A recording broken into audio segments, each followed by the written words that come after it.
Hi, good morning mga Whiskey Pops. Musta na kayo?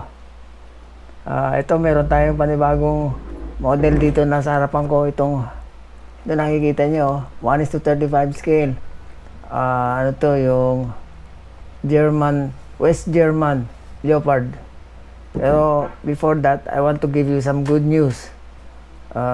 So in today's reading, in 2 Samuel 23 verse 13 to 17, the humility value of others. In humility, value others above yourselves, not looking to your own interests, but each of you to the interests of the others. Philippians 2 verse 3 to 4. Instead of advancing your own agenda, how can you celebrate someone else and others' efforts?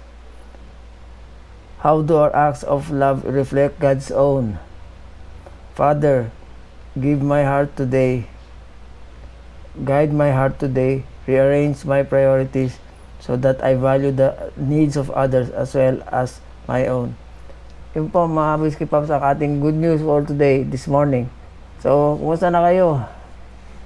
Sana magaganda mga araw nyo. Well, ito yung bago nating model ngayon, no? Itong Leopard 2, West German Leopard main battle tank. Ito na, it's ready na, na-assemble na namin ito, tsaka na weather So here we go, ito siya yan. Wow! Tapos ba ito may ikot? Yan. So yan, to give you a brief history of this Leopard tank, I will read to you some excerpts from the instructions here provided by Tamiya. Medyo maliliit ang sulat On June 11, 1963, the National Defense Forces of West Germany showed their new main tank, the Leopard, to newsmen who had gathered at Munster, Nordrhein-Westfalen. Its appearance attracted much attention because it was the first German tank developed after the war and was in competition with the French AMX-30, which was then seen as being the ideal for NATO forces. The Leopard tank, with a combat weight of 40 tons. 40 tons pala siya mga Whiskey Puffs. Main armament of a 105mm gun.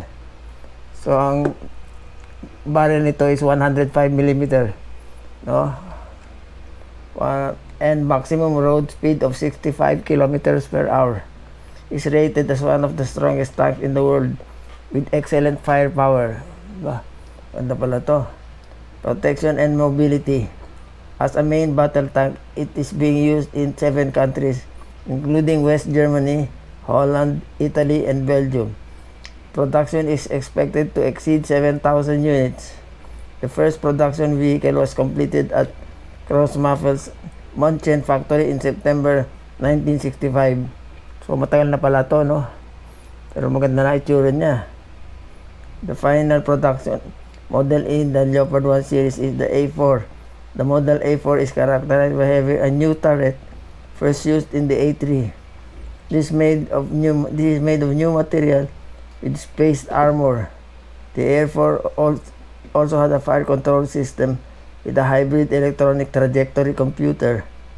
Data from the commanders and gunners sight are sent to the computer for the automatic control of the main gun. The commander has an all-weather panoramic sight utilizing infrared rays, while the gun has a stereoscopic rangefinder with a laser. Both are stabilized. The fire control system has remarkably shortened the time gap between the discovery of the target and firing, and as much increased the rate of fire. Yun mga Whiskey Pops.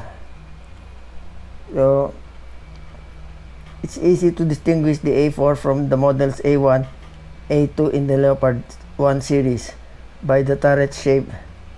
The A4 closely resembles the model A3, but the A4 differs from the A3 in being equipped with the commander's panoramic sight, 250 units of the Leopard A4 have been manufactured since 1974.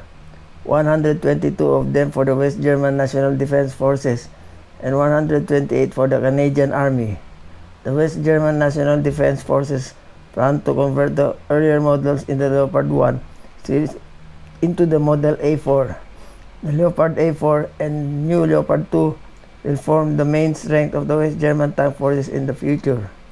So yung mga Whiskey Pops, ito ang main battle tank ng West Germany. So dati kasi wala bang East Germany, may East Germany kasi yung East Germany was divided in half. East and West Germany was divided in half after the war, naming it the Berlin Wall. Yung Berlin Wall na yon, the east side of Germany, the East Germany was communist, while West Germany was democratic. So ngayon, I have to look for the dates and see, yung Berlin Wall na yon, inalis na yon, nasira na. So lahat nagkakamaya na sila. Yung East at West Germany, magkabati na. Giniba na yung Berlin Wall. So isa na sila, unified Germany na sila. Isang Germany na lang. Unified Germany. So yun this time kasi itong ginawa ito 1962. Meron pang Berlin Wall eh, kaya nakalagay dito West German tank Leopard A4. So this was separate from East Germany. Kasi East Germany was communist. Kaya ano yun eh. Basta Soviet Union side yun eh. Hindi katulad ng West German. Ito, sa Allies yan. Allied forces. Pero ngayon, as I said, wala ng Berlin Wall. The Berlin Wall has been torn down already. So, East and West Germany have shaken hands. So, magkakaibigan na sila into one Germany. So, yung mga Whiskey Pops, ang ganda pala nito. Ito yung model by Tamiya, yung 135 scale. West German main battle tank na Leopard A4. May kasamang isang figure. Ito, si Mr. Lonely pangalan niya, kaya nag-iisa. Ito naman yung ginagamit sa underwater operations o sa amphibious operations. Kaya yung ganito, nakaka-traverse sa ilalim ng mga rivers yan. Kahit na walang bridge. Alam ba, ito yung bridge, yung tubig, yung body of water, ito.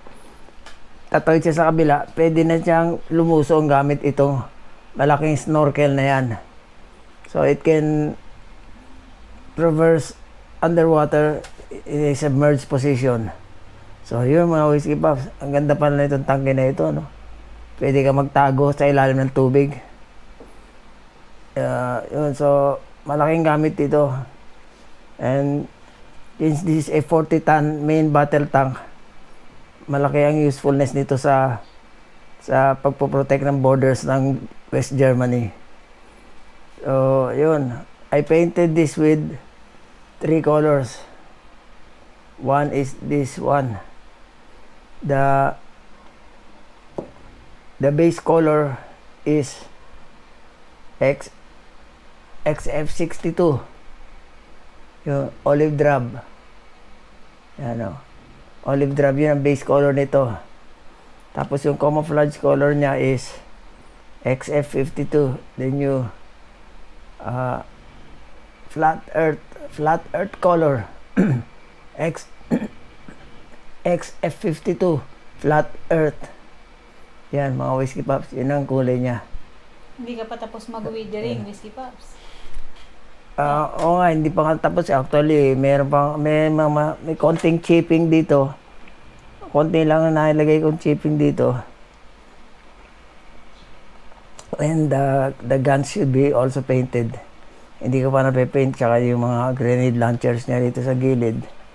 Yung mga multiple grenade launchers niya, hindi pa tapos eh. Anyway, this is to show you the how the tank appears in the box illustration.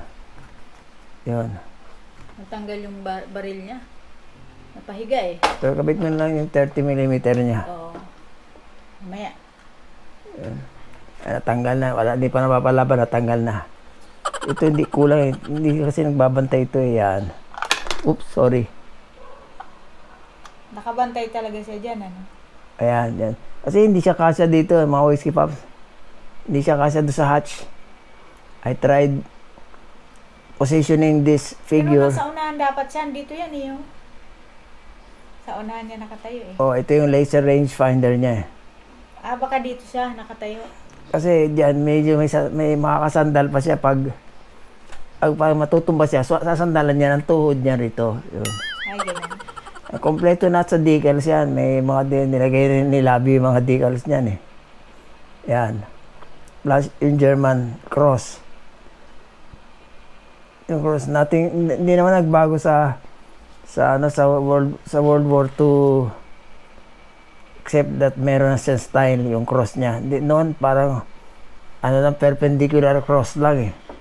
Hindi, parang may style na. Yun yung bagong cross ng mga nakalagay sa mga fighting vehicles ng German nowadays.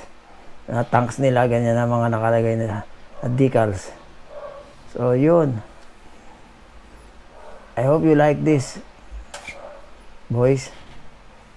Di pa pala kompleto weathering ito eh, pero after this, kukumpletuhin ko na siya. So, I'd like to thank you, boys and girls, for watching this video. And please subscribe to my channel. Once again, this is Whiskey Pops. And doon sa right side, lower right side of your screen, you will see the word subscribe. Press that and press the bell icon and you're good to go. Oscar Kilo, mga Whiskey Pop. So, thank you very much. God bless. Bye. Next project mo, unboxing?